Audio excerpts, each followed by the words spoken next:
brothers and sisters, and happy Resurrection Sunday, First Fruits Easter, whatever day you're calling it. Uh, if you're in another country outside of America, it's going to be some other word that translates to Passover besides Easter. Now, the fun fact about how we got our word Easter comes from our Anglo-Saxon heritage of the months of Ulster, which is the month that Easter, Resurrection Sunday, always fell in, according to the calendar that they were using back then before we got a standard Gregorian calendar. So I just want to hope everyone is doing well. Blessings on the most glorious day of the year. It's the day that is the epitome of all of us who hold on to the Messiah as our salvation.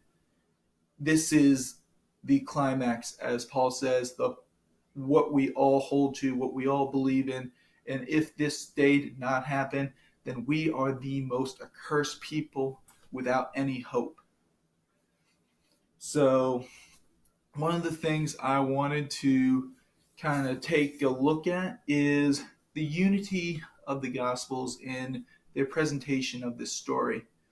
Now, I read in one book, Dr. N.T. Wright proposed this idea that the Gospels are as four speakers communicating one kingdom message to us. So, as I'm going to take a look at the resurrection story in all four Gospel accounts, I invite you to join me.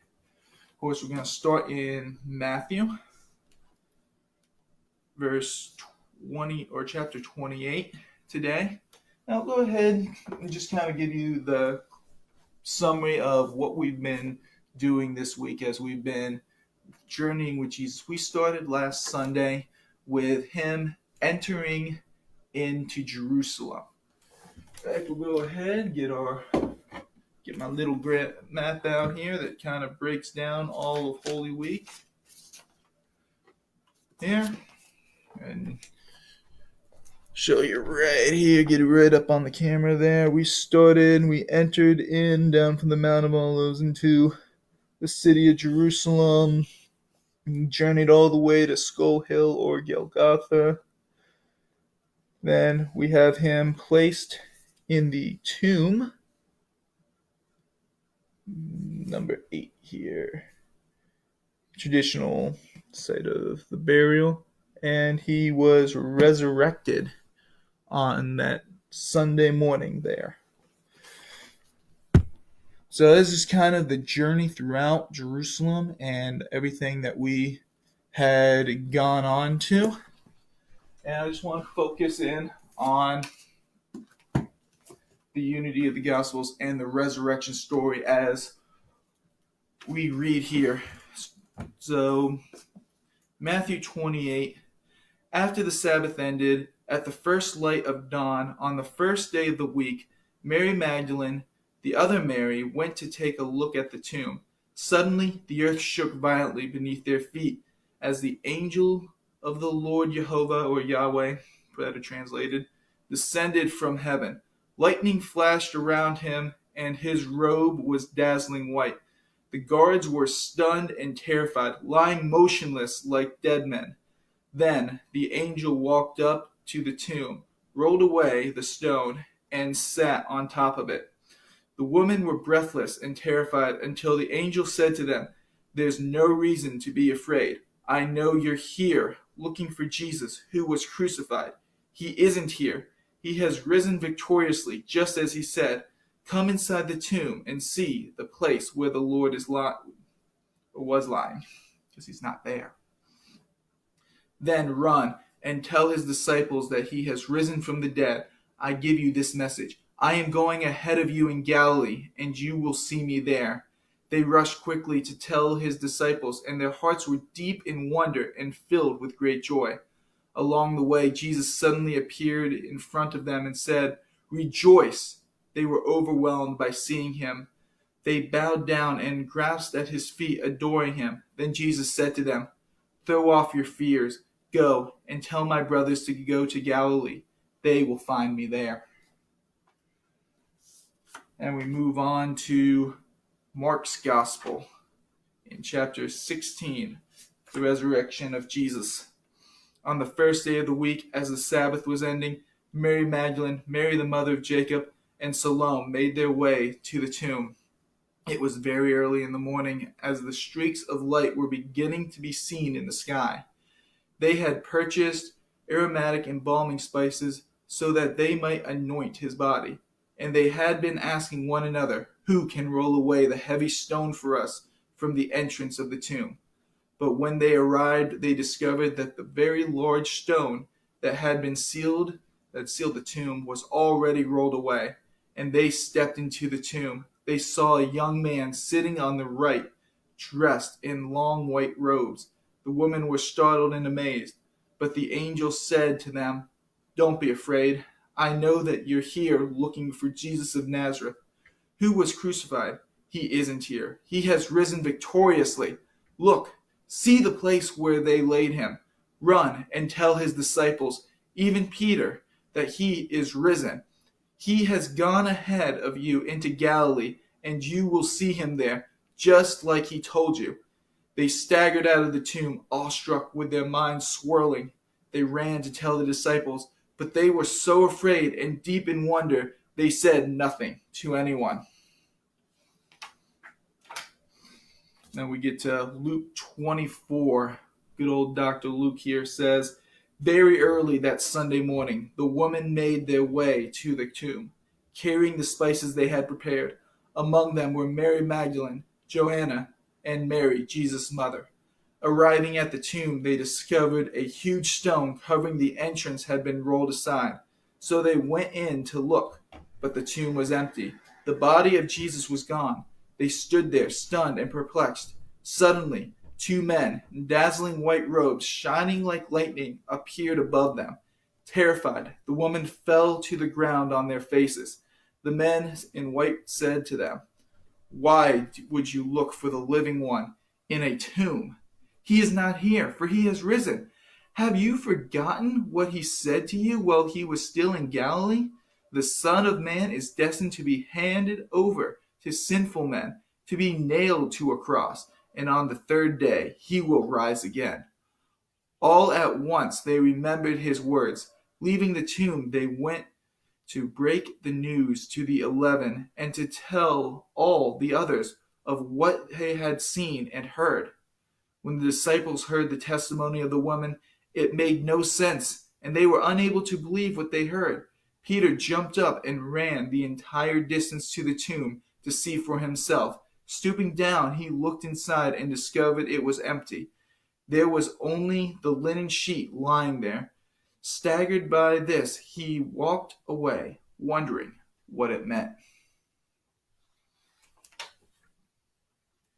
And finally, we get to the last gospel, the Gospel of John, one of my favorite gospels in Scripture. John chapter 20. Very early Sunday morning, before sunrise, Mary Magdalene made her way to the tomb, and when she arrived, she discovered that the stone that sealed the entrance to the tomb was moved away. So she went running as fast as she could to go tell Peter and the other disciples. The one Jesus loved, she told them, "They've taken the Lord's body from the tomb, and we don't know where he is." Then Peter and the other disciples jumped up and ran to the tomb to go see for themselves. They started out together, but the other disciple outran Peter and reached the tomb first.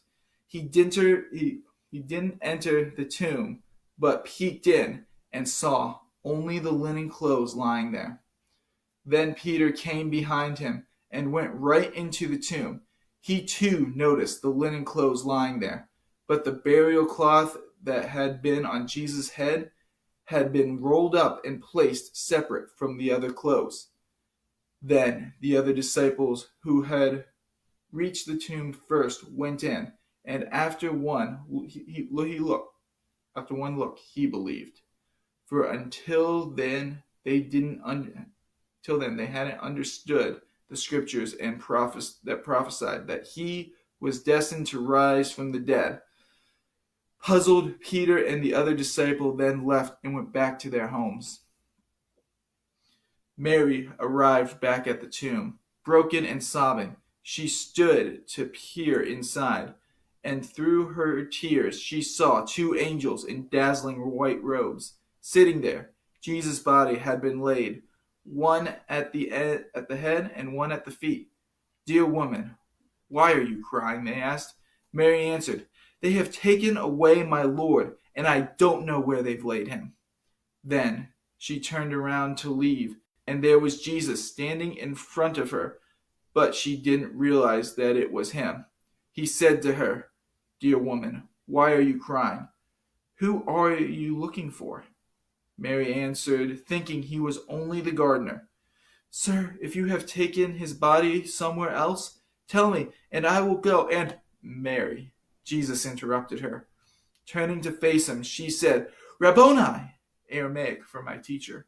Jesus cautioned her, "Mary, don't hold on to me now, for I haven't yet ascended to God, my Father, and he's not only my Father and God, but now he's your Father and your God. Now go to my brothers and tell them what I've told you, and I am ascending to my Father and your Father, to my God and your God." Then Mary Magdalene left to inform the disciples of her encounter with Jesus. "I have seen the Lord," she told them, and she gave them his message.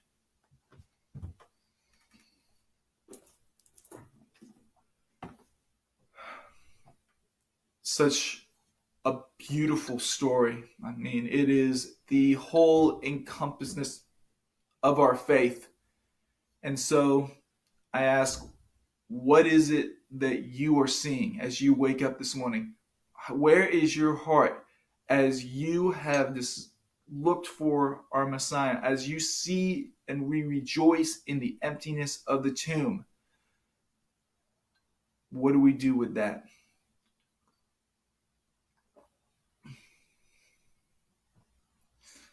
Read out the Jonah mug again today to say, to kind of reflect on where we were focusing yesterday.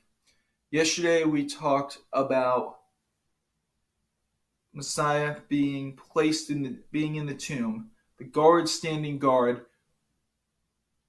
Where is our heart? Where is our faith when everything looks so bleak? Today we move back to the joy. We rehearse and we remember that he has been resurrected. It was on the first day of the week, the start of the Feast of First Fruits, which was an agricultural holiday in Israel. It's one not often celebrated by Jews since there is no temple for them to bring their offerings of their first of their harvest, for which the entire ideology encompasses around resurrection.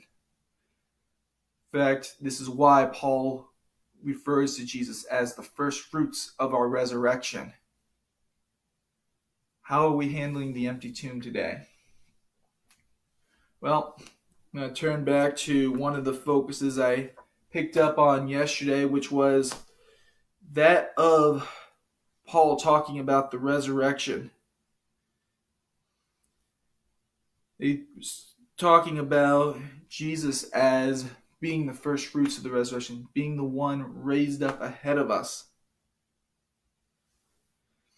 Just as the first man, Adam, became a living soul, the last Adam became the life-giving spirit. However, the spiritual didn't come first. The natural precedes the spiritual. The first man was from dust and of the earth, and the second man is the Lord Yahweh, from the realm of heaven. The first one, made from dust, has a race of people, just as him, who are also made of dust. The one sent from heaven has a race of heavenly people who are just like him. Once we carried the likeness of the man of dust, but now let us carry the likeness of the man of heaven. Now we go to why is Jesus the first fruits of the resurrection? Well, because he's leading the way. At this time, everyone was holding on. Yeah, we know when Messiah comes, we'll be resurrected. We know that God is going to restore his kingdom. The fathers who have gone on before us, they will rise again. Resurrection theology was so heavy in the New Testament. But what they didn't understand is that Jesus had to first go to the cross to pay the penalty of sin and death so that we all may inherit that resurrection. They weren't expecting one man to come back. They were expecting just all of us at once when the new kingdom was ushered in. So I'm going to pick up here 1 Corinthians 15:50. Now I tell you this, my brothers and sisters, flesh and blood are not able to inherit God's kingdom realm, and neither will that which is decaying be able to inherit what is incorruptible. Listen, and I tell you a divine mystery. Not all of us will die, but we will be transformed. It will happen in an instant, in the twinkling of his eye. For when the last trumpet is sounded, the dead will come back to life. We will be indestructible, and we will be transformed. For we will discard our mortal clothes and slip into a body that is imperishable. What is mortal now will be exchanged for immortality. And when that which is mortal puts on immortality, and what now decays is exchanged for what will never decay, then the scriptures will be fulfilled that says, death is swallowed up by a triumphant victory. So death, tell me, where is your victory? Tell me, death, where is your sting? It is sin that gives death its sitting, and the law that gives sin its power. But we thank God for giving us the victory as conquerors through our Lord Jesus, the Anointed One. So now, beloved ones, stand firm, secure. Live your lives with unshakable confidence. We know that we prosper and excel in every season by serving the Lord, because we are assured that our union with the Lord makes our labor productive with fruit that endures.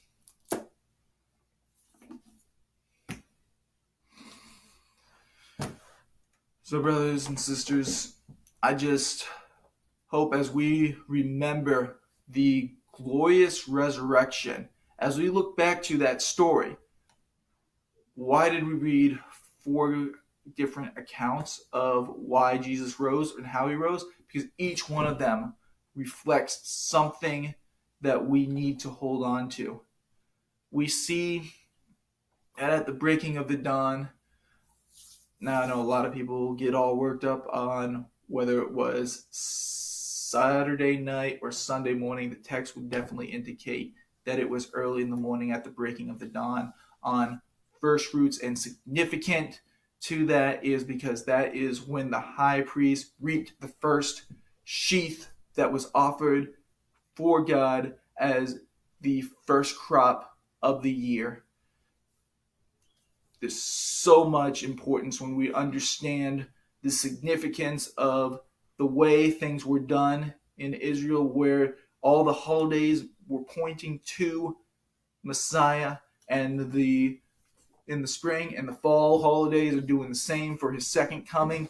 So, guys, we look at the ladies who went out. We get in the different accounts different names of who was there, and each one, because of the importance of what they were emphasizing, who was there, what that meant to them, as we see their stories and their accounts, as they were in Matthew, not understanding what was going on, but they go back in faith and they encounter Jesus, and he tells them, hey, yes, you worship me. Now your job is to go tell others, which is completely countercultural. Their word and testimony meant nothing in the law of court, but yet Jesus said to these women, you will be the first ones to evangelize and tell my story that I have come back. go to Mark, where we get a little bit more of their feeling, their emotion. What are we going to do? What are we going to do? We can't move. We're just 5, 7 women. Trying to remember how many names we read there. There's a whole lot. But they are like, how do we do this? Well, they didn't have to worry about that because they get there and God has already handed over the tomb to the resurrection. He has already left. He is out to tell them, hey, go bring my story. We see Luke's account very similar. We see John really puts the focus on Mary of Magdala, Mary Magdalene, that that this person here who is heartbroken, when the ladies get there, they go back. We get the disciples going out and seeing. We see Peter, even Peter, who denied God, who said, I have nothing to do with this man you call Jesus. And yet God says, even bring him back so that he knows my story and he can know and have faith and I can restore him. We have Peter get there. We have John go in. They see the clothes. They see the cloth folded, laid gently on the gravestone there. And they're like, wait, he's not here. There's an imagery of there's still a job to do. We see Mary just heartbroken, looking for the man whom she has followed so dearly, and he comes to her and he tells her, go, tell my message. I have paved the way. Sin and death are destroyed. The law of death that the first Adam brought, as Paul is telling us, has now been done away with. There is no more grip of death over your souls. I have already resurrected, and we get the hope now that death has no more sting. There is no more power in destruction other than what we give it. In our own lives, as we choose to forsake God's message, we choose to sin, to miss the mark of what our calling is, and to go out and put ourselves first, just as the original Adam did. He's no longer in the grave. Just we look back at the imagery of Jonah I talked about yesterday. The importance of that imagery was not whether or not it's an X amount of time that he is going to be in the grave. The imagery is he will descend, but he will also come back to give a message of redemption to us. So, brothers and sisters, I just pray that as we rejoice on this resurrection day, as we focus on who Messiah is, what he came to accomplish, that we go out just as he commanded those women that Sunday morning there on First Fruits to go and be his emissaries, to go and spread the good news, the gospel that sin and death has been defeated, that God has paved the way. He is bringing us back. Heaven is being reunited with earth. So may Yahweh bless you and keep you. May he make his face shine upon you and give you his perfect peace. Shalom, brothers and sisters. And remember, the tomb is empty, so rejoice and spread the good news.